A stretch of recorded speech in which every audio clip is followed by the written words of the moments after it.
Episode 226.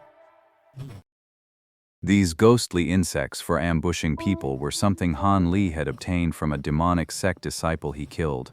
Later, he had someone identify them, and only then did he learn their origin and purpose.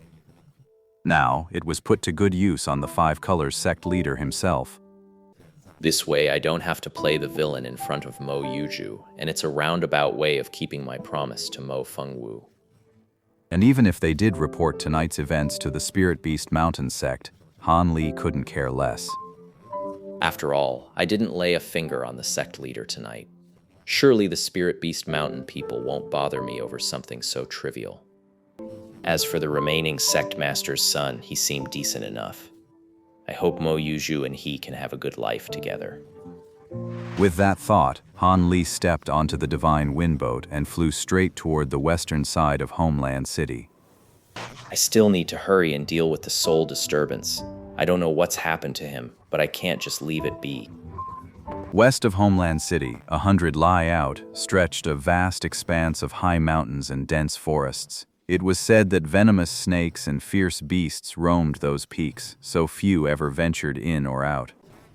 That was probably why the mutated soul chaser had fled here. Han Li stood high above, staring silently at the pitch-black mountain ranges below, trapped in a bottleneck. After a long moment, he reached into his storage pouch and produced the soul-enticing bell. Han Li held the soul bell flat in his palm, then slowly channeled his spiritual energy into it. Before long, the soul-binding bell emitted a faint white glow and floated up into the air. Go. Han Li formed a hand seal with his other hand and flicked it into the small bell. With a clear ring, the soul-commanding bell trembled once and shot off in a certain direction. Han Li watched, a faint smile crossing his face. Then he stepped onto the wind spirit boat and followed close behind. By means of a single drop of the soul's blood mixed in during its forging, he could easily track it to its hiding place. Of course, the bell couldn't be too far from the soul either. If it were 1,000 li away, Han Li would be left staring helplessly with no way to act. But seeing the bell's reaction now, the soul really was hidden nearby. Han Li couldn't help but feel a flicker of delight. The small bell flew straight for another 20 or 30 li, then suddenly angled downward. Han Li saw this and knew they had found their target. He immediately picked up speed, snatched the small bell into his hand, and then a layer of azure light suddenly appeared, completely enveloping the white glow of the bell. Han Li knew from Sun Ergo's words that the transformed soul summoning could sense the presence of the soul-guiding bell, so he had to completely conceal its aura to avoid startling the target. Han Li descended silently onto the small hilltop, his gaze sweeping the surroundings. The night was pitch black, but as a Foundation establishment cultivator, he could still make out a few blurry shapes. So he made a beeline for the pile of rubble atop the mountain peak, where the bell had originally landed. Han Li moved without a sound, as ghostly and secretive as a specter. So when he spotted the soul driver, it remained completely unaware, sitting cross-legged on a massive boulder, eyes closed in meditation as if cultivating its ki. Han Li hid behind a rock, secretly observing the soul expeller, astonishment flooding his mind. I actually sensed spiritual chi on the soul driver. This is clearly the kind of spiritual fluctuation you'd only get at the 5th or 6th layer of chi condensation. I remember it clearly. But back then, Zhang Ti couldn't cultivate the eternal spring arts at all. He shouldn't have had a spirit root. Wait, not being able to cultivate the eternal spring arts doesn't mean Zhang Ti has no spirit root. It just means he doesn't have a wood attribute spirit root. Could Kuhun actually possess a spirit root of another element? So, such a coincidence actually exists in this world? 2 mortals with spirit roots, 1 in 10,000 each, and Dr. Mo had taken them both as his disciples. So that's how it is.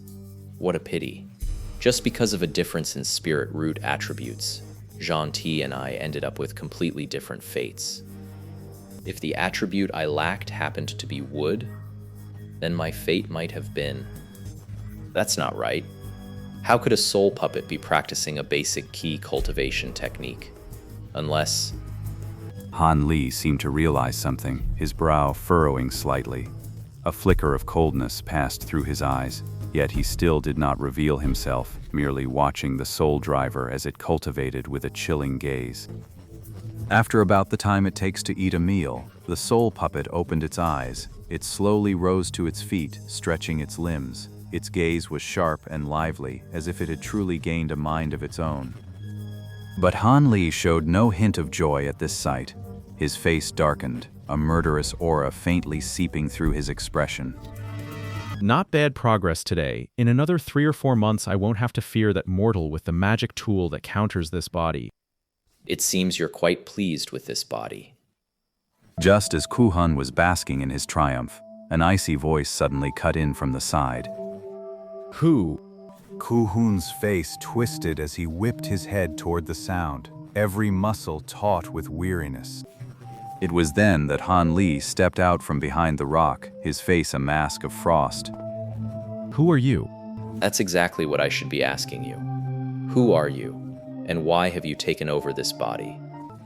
This body belonged to a close friend of mine, and I personally entrusted it to my subordinate for safekeeping. You've occupied it for years without a word. Don't you think you owe me an explanation? This body was your friend's. The soul driver looked half convinced, his eyes darting around as he clearly schemed something. Han Li let out a cold laugh at this, then suddenly raised his hand, revealing the soul bell wrapped in azure light. What are you doing?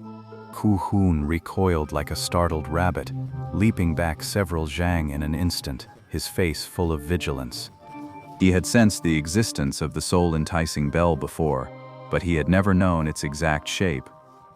He instinctively assumed Han Li had just pulled out some random magic tool and was about to start a fight. Han Li dispersed the green light enveloping the soul-binding bell, then reached out and lightly flicked the small bell. With a dull thud, the fleeing soul chaser immediately tumbled to the ground. Is that my body's natal magic tool in your hand? You know what's good for you. If you don't want to suffer, you'll tell me everything about where you came from. I'm quite curious. How did you manage to possess this body? Aren't cultivators forbidden from taking over mortals? The soul driver couldn't help but shiver. You have to understand, in the cultivation world, practitioners who use possession are despised by everyone. It hasn't reached the point of being hunted down and killed, but no one will give you a kind look, either. The look on his face is anything but normal. He's already thinking about killing me. I need to figure a way out of this, and fast. Forgive me, fellow cultivator. I was once a Foundation establishment cultivator myself, but my original body was destroyed in a conflict with an enemy, and I was forced to take this one. Is that so? Truth be told, hearing that the other party was a Foundation establishment cultivator did catch Han Li slightly off guard.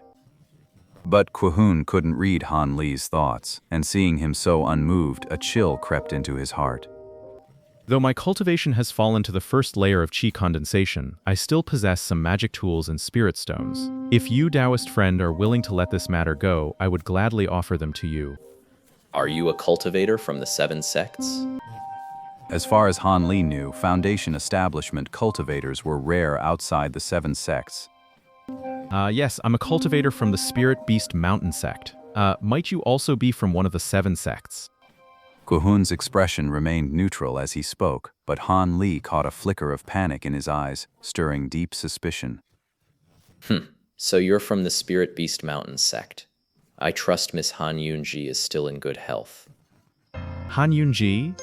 My apologies. I've spent so many years in secluded meditation that I'm afraid I don't really recall the younger disciples. Don't recognize them? Then who exactly do you know? Just name a few disciples for me. I know many fellow cultivators from Spirit Beast Mountain. Maybe I'll recognize one. This... The soul driver grew visibly flustered, his eyes darting about again, clearly up to no good. Watching the man stammer, Han Li's expression turned icy. Fellow Taoist, you've disappointed me. It seems you've chosen the hard way after all. Han Li said bluntly, then lunged forward and back in a single flickering motion.